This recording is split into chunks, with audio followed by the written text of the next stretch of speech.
Welcome to Tea Time Fitness with Janice. Hi, I'm Janice Thornton with JT Fitness and Golf.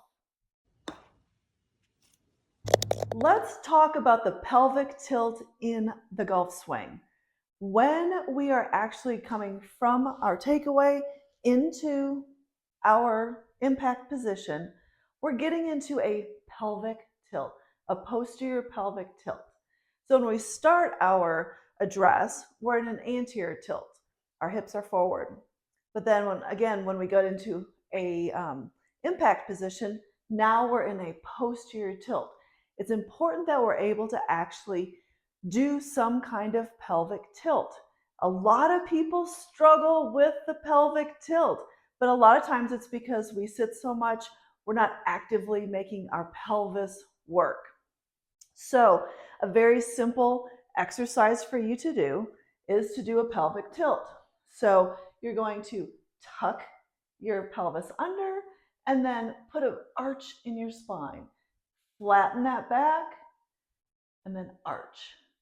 Flatten the back and arch. This is a great way to wake up your low back also, especially if you've been sitting a lot.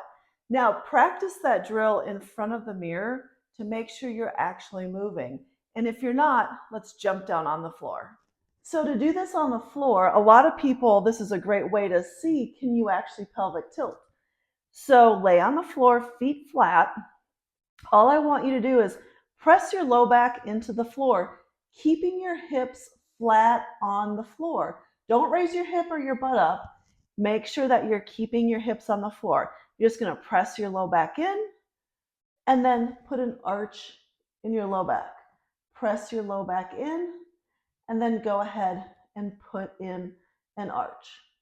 But again, this is a great drill that you can do for yourself so that way you can practice the pelvic tilt.